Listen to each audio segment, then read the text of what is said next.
Hello everybody, today I have something very cool to share with all of you. This is an 80-watt Mercury Vapor electronically ballasted area light. Now I've seen these twice before on the lighting websites, but I've never seen one in person. I've never seen one actually being used. I want to say I've seen this picture before, this box, maybe on eBay or something like that. But here is one, brand new in box. I just picked this up yesterday at the Restore for $5. Fantastic. These things are really cool. And they're much smaller than I thought they were. I thought they'd be the same size as a standard area light that you could pick up at the Home Depot or something like that when those things were around. You know, kind of a 9 or 10-inch refractor. But it's much smaller. It's probably like 7 or 8-inch refractor, and you'll see that here as we unbox it. But anyway, here is the front of the box. You can see some of the basic information. It's obviously lightweight because it has an electronic ballast in the arm here, kind of like the GE power bracket, same type of idea. And of course, American Electric and all those other companies had those style fixtures as well, but here it is in a smaller consumer product, I suppose. Anyway, again, it was lightweight, like we just said, solid state because it's electronic, and high quality lens, of course. It's just plastic. The whole thing is plastic, actually, except for the arm. That's the only thing that really isn't. But a really cool box. I like it. It's really small. Like, there's my hand. I want to put something next to it so you can tell how small this really is. There's an incandescent bulb. Like, wow, that's a small box. Especially for an area light. On the side here, we can see information on how to put it together and the company that made it, and that's what I see on the lighting sites when you look at ICI. So there is their actual name. All the typical features. It does have a photocell apparently. Here's the other side of the box. It did have a sticker. It was like that when I got it, so I'm not too sure what it originally went for. And on this side of the box, we have some of the additional information where you can compare this fixture to other ones. And interestingly, they compare it to a 175-watt Mercury Vapor Light, which of course were probably sold alongside this.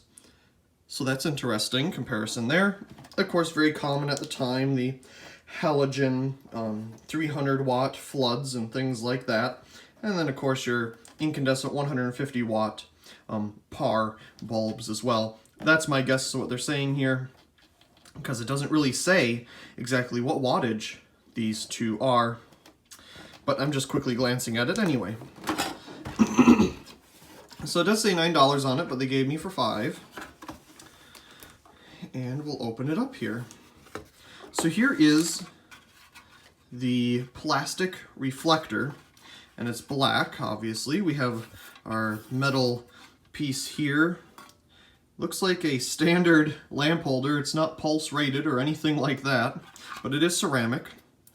And you can see it inside. We just have this clip because it'll clip to the arm, and the rest of it here is plastic. But there is vents because obviously the bulb is going to get warm. Very unique. I'm sure this screw, yep, it goes into a bracket to hold on this cover, just so you have some type of separation, but it looks like it'll also hold on to the socket there as well. Again, there's my hand, so you have some type of a comparison. You have instructions here. So there's the original instructions. And here is our refractor. Again, hand there, I'd say maybe 7 or 8 inches across. It's not cracked, it's in very good condition. Well, it is brand new. When I found it at the Restore, it was opened up, the box was open, but everything was inside. I was surprised. When I opened it up first, I was like, well, where's the bulb? You know, because if it doesn't have a bulb, it's kind of unfortunately useless, because I know that these use a unique bulb, being 80 watts, that is. Not very common here in America. But here is the arm. This is made of metal. Again, we have some vents on it here. It would mount like so. So you have your photocell down in there. You can see it's not exactly lined up, but it is there. We do have our UL sticker, so it did pass that at least. Inside, that must be the back of the circuit board. Oh, there, you can see the circuit board. Very interesting.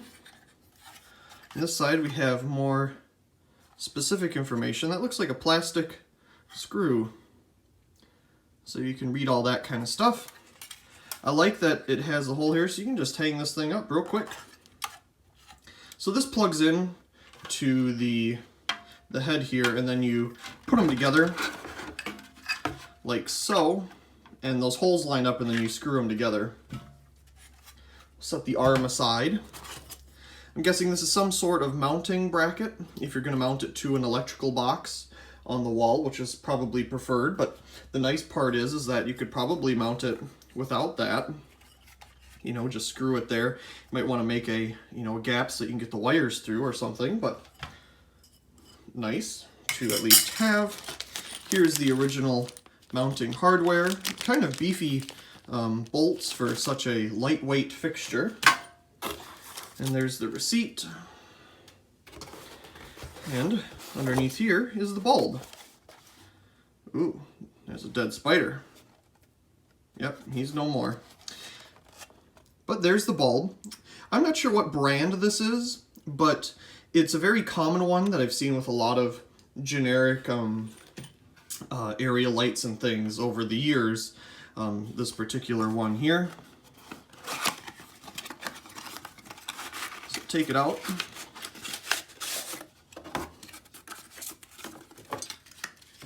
So here's our 80-watt Mercury vapor bulb. Very cool. It does have a dimple at the top, and you can see inside. I do have two Fight Electric 80-watt Mercury vapor bulbs in my collection. One of them is bad. I think I got rid of it. And the other one is brand new, but at least now I have a spare. And I'm sure these can still be found online, but just a hard thing to find nowadays. Looks like we have the typical months of the year and numbers on the base there. But we also have some information stamped on the side. Very cool. So I'm going to go ahead and move all this out of the way, and let's explore the inside of the arm. Taking off the shield, we can see inside. Here we can see little diodes, resistors, capacitors, all that good stuff.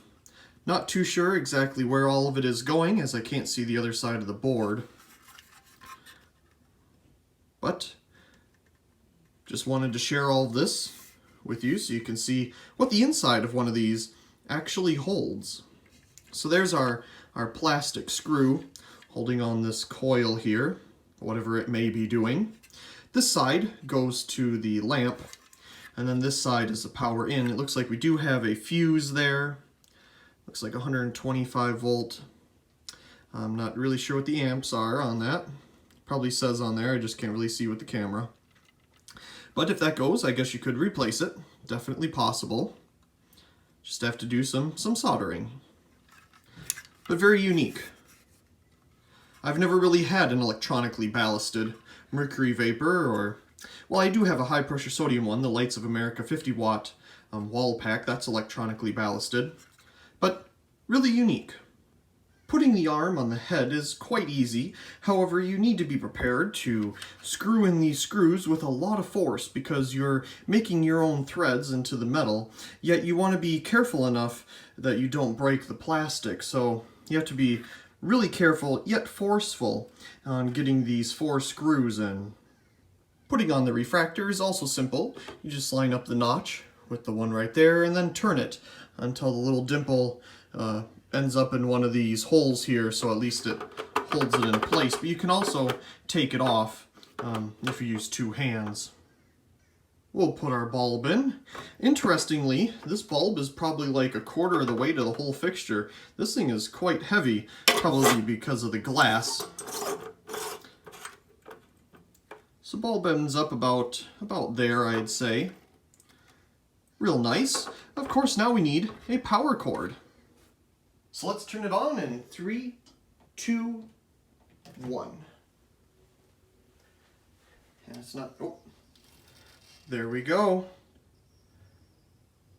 And I have to say, I shot this clip just a couple minutes ago and it didn't work at all.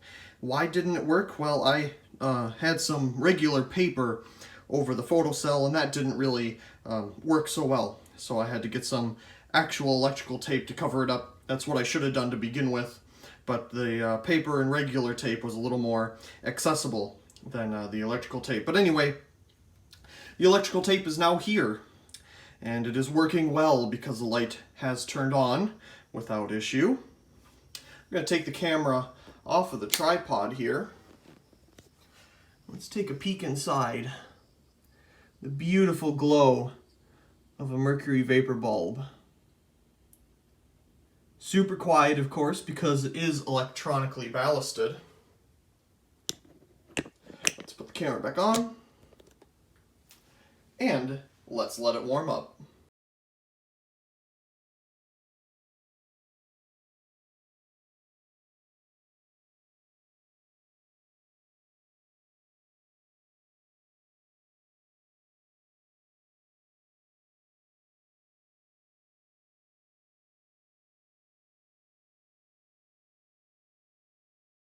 So we're at full brightness, and it got to full brightness pretty quick actually. It didn't take as long as a magnetically ballasted fixture. However, it is a brand new bulb though too. Maybe that has something to do with it. I don't know. But overall, it has a very nice mercury vapor light, very nice deluxe hue. I don't know. I've always enjoyed mercury vapor lamps, and this is absolutely no exception. So very cool fixture. Again, we're going to take a quick look at the bulb inside. There it is.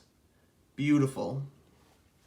So anyway, I really do hope you enjoyed this video of this Lite-Light. I do think that is a very funny name. I didn't really mention that at the beginning of the video, but Lite-Light. Well, it is light in weight, and it is a light fixture. So I guess that is its name. Very cool. I really do hope you enjoyed, and also please comment, rate, share, and subscribe. And thank you very much for watching.